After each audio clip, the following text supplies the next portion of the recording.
Indian cricket பிளேயர்ஸ்லயே under rated cricket player அப்படின்னு சொன்னா டாப்ல இருக்க ஒரு ஆள் யார் தெரியுமா? அஜிங்கியா ரஹானே. இந்த மனுஷன் இந்தியன் கிரிக்கெட்டுக்காக பல நேரங்கள்ல கல்லு மாரி நின்ன மனுஷன். நேத்து அப்படியே உடைஞ்சு அழுதுருவாருங்க. நீங்க அந்த அஜிங்கியா ரஹானோட அந்த வீடியோல பாத்தீங்கன்னா, நான் சைன் ஆஃப் பண்றேன். இதோட என்னோட இன்டர்நேஷனல் கிரிக்கெட் கரியரை முடிச்சுக்கிறேன் அப்படின்னு சொல்லி கண் கலங்கி சொல்லுவாப்புல. நமக்கே அத பார்க்கும்போது ஒரு நிமிஷம் கண் கலங்கிரும்ங்க. பிசிசிஐ வந்து அஜிங்கிய ரஹானே வந்து கரெக்ட்டா யூஸ் பண்ணிக்கல அப்படின்னு தான் சொல்லுவேன். எஸ்பெஷலி ரெட் பால் கிரிக்கெட்ல. ஏன்னு பார்த்தீங்கன்னா, 2020-21ல பார்டர் கவாஸ்கர் டிராஃபி நடக்கும்ல ஆஸ்திரேலியால. அங்க பார்த்தீங்கன்னா, ஃபர்ஸ்ட் மேட்ச்சுக்கு அப்புறம் விராட் கோலி வந்து பெட்டர்னிட்டி லீவ்ல போயிருவாரு.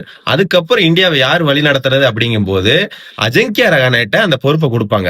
அதுக்கப்புறம் பார்த்தீங்கன்னா, அவ்வளவு பெரிய ஒரு அவமானத்துக்கு அப்புறம் 36க்கு ஆல் அவுட் ஆயிட்டு, அதுக்கப்புறம் 2க்கு 1 அப்படின்னு சொல்லிட்டு அந்த தொடர ஜெயிச்சுட்டு வருவோம். அதுல ஃபுல் கிரெடிட்ஸ் கேப்டனுக்கு யாரு குடுக்கணும்னா, ரஹானேக்கு தான் குடுக்கணும். டெஸ்ட்ல இருந்து விராட் கோலி கேப்டன் பதவியை கொடுத்ததுக்கு அப்புறம் நம்ம ரஹானேவ பிசிசிஐ வந்து ரஹானேவ மாத்திருந்தா இந்நேரம் இவ்வளவு பெரிய ப்ராப்ளம இந்தியன் கிரிக்கெட் டீம் வந்து டெஸ்ட்ல சந்திச்சிருக்காதுங்க. எனக்கு வந்து ரஹானேவோட இன்னிங்ஸ்லயே புடிச்ச இன்னிங்ஸ் எதுன்னா, இது ரொம்ப பேருக்கு தெரியுமா என்னன்னு தெரியல. 2015ல சவுத் ஆப்பிரிக்கா கூட நமக்கு ஒரு ஓடிஐ சீரிஸ் நடக்கும். அதுல பாத்தீங்கன்னா, சவுத் ஆப்பிரிக்கா ஒரு மேட்ச் 438 ரன் அடிப்பாங்க.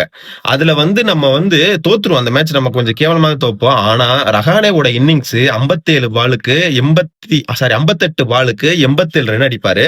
சோ இது இது இது ஒரு மேட்டரா அப்படிங்கிற மாரி இருக்கும். ஆனா, அந்த டயத்துல அந்த இன்னிங்ஸ்லாம் அவ்வளவு பெருசா தெரிஞ்சது. இந்த மேட்ச கண்டிப்பா 90ஸ் கிட்ஸ் நெறைய பேர் பார்த்திருப்பீங்க. பார்த்திருந்தா கமெண்ட்ல சொல்லிட்டு போங்க. இல்லைன்னா உங்களோட ரஹானேவோட ஃபேவரைட் இன்னிங்ஸ் எது அப்படிங்கிறத கமெண்ட்ல சொல்லிட்டு போங்க. மறக்காம நம்ம சேனலுக்கு ஒரு சப்ஸ்கிரைப் பண்ணிட்டு போங்க.